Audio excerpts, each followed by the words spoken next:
The truth about what scares guys about women.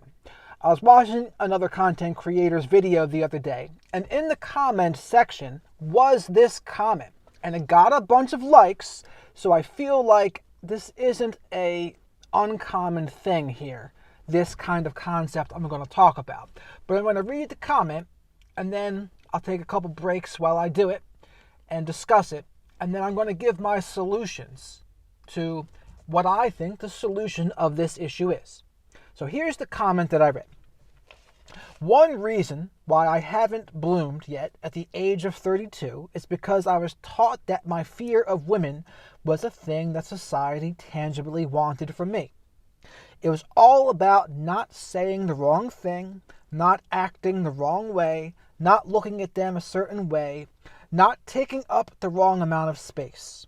It's a terrible way to live, and we're all working on it, but it's especially hard to break from that when people more intellectually and rhetorically advanced than me seem to tell me that innocuous men is what is expected of me. Innocuous being harmless.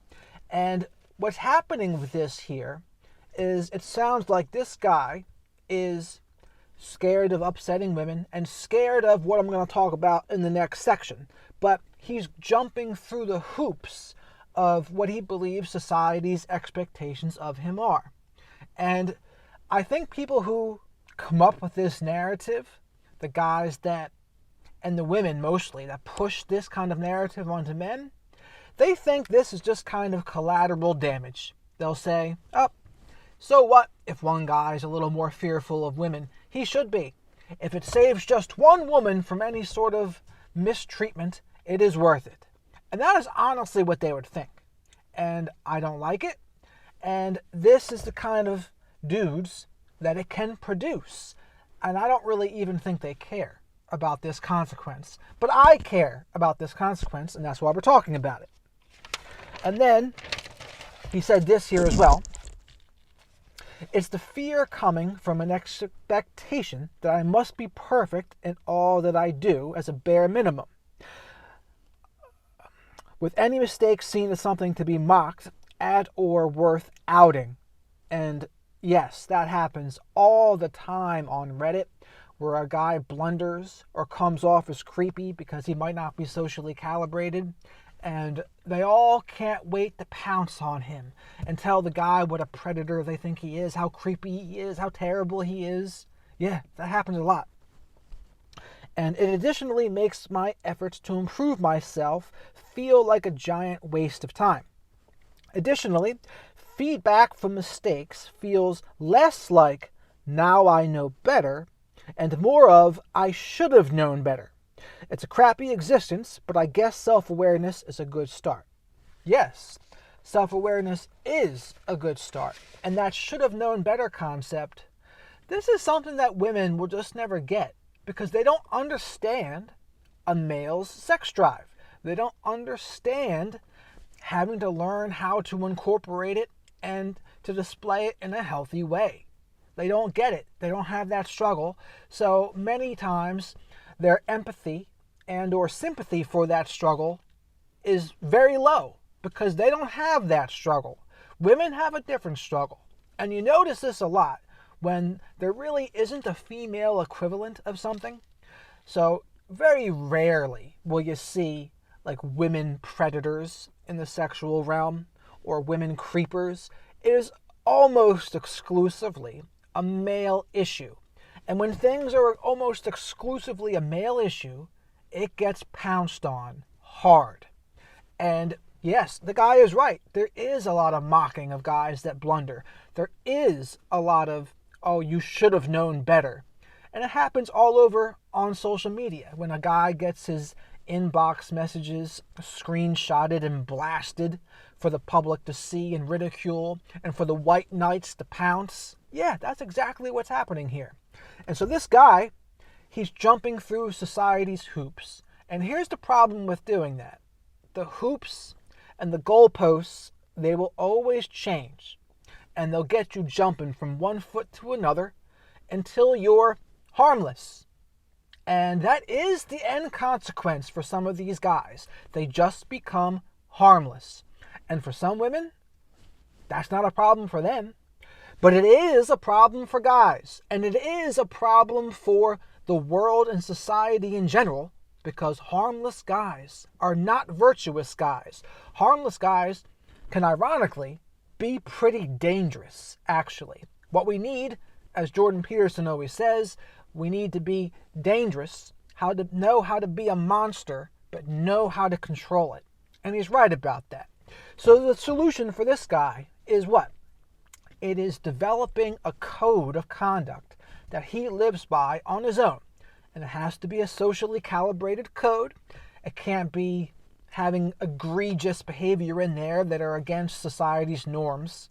But if he has a code and he learns to trust himself, accept himself, and know that the person he really wants to impress and live by their code is himself. And when you get to that level of social calibration, when you get to that level of social intelligence, a lot of things fall into place. But when you're unsure of your code, you're unsure of how to act, it can really be a problem, because then you're just jumping through other people's hoops and trying to make them happy and trying to live up to their expectations. But the problem with doing that is we're always jumping from one foot to the next with this. And I talk a lot about narcissism and cluster B personality disorders on this channel, and a lot of this stuff on the societal level mimics those kinds of disorders on the individual level. So on the individual level, a narcissist may always be pointing out faults and mistakes and getting someone to jump through their hoops.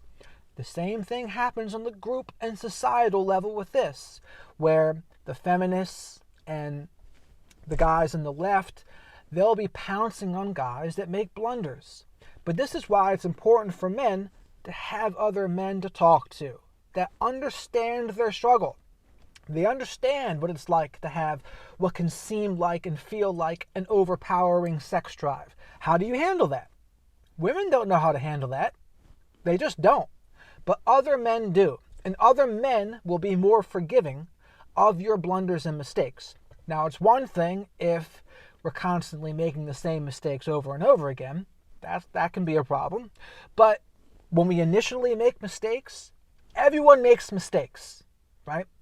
And as long as it's not a breaking the law type mistake, people should be a little more understanding, in my opinion. And I think if you're a guy who feels as this guy feels and thinks as this guy thinks, develop a social circle of men, and maybe it's coaches, maybe it's just a mostly male community of guys that are going to be understanding of these kinds of issues. And you can be honest with them. You can be open with them without having them pounce down your throat. Now, there is a little, people do get made fun of sometimes. There is a little ball busting, but that's kind of just part of men being men together. And it's all in good fun. But that's my suggestion for this guy. Stop jumping through their hoops. Develop your own code of conduct. Develop your own principles and live up to your own principles. Don't worry about jumping through their hoops and trying to make others happy and living up to their expectations. Develop your own set of conduct and principles for your life and live up to them and own it, whatever it is. And as long as there is no egregious behaviors in your code of conduct, you'll be good. But if you keep on trying to live in their frame and making others happy, that is the never-ending game. So yeah, when we're in the dating world, we're dealing with a sex drive, we're going to make mistakes. It's just reality. We're going to blunder. People don't often get it right away unless they're a natural. But most people aren't naturals by definition. Most people aren't the top 5% by definition. We have to learn it.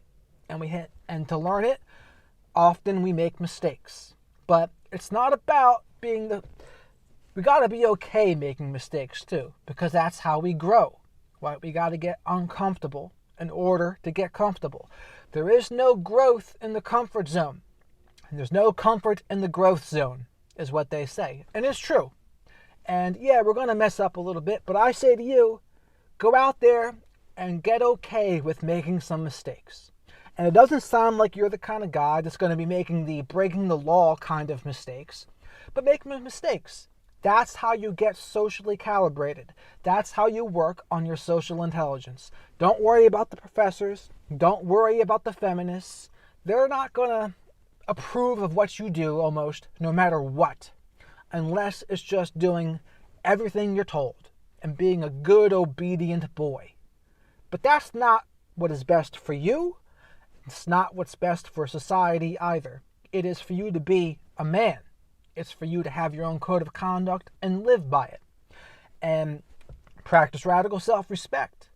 Have strong boundaries. Take no BS. Learn how to not be manipulated. That's the end game here.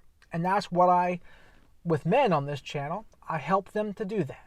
And there's other ways I help women to do that too. So if you can relate to this guy's struggle, comment below in the video. Let me know what you think. Did you agree with my take? Did you not agree with my take? Please remember to like the video if you liked it. Subscribe to the channel if you like videos about radical self-respect. And hit the notification bell so you'll be notified when I come up with more videos.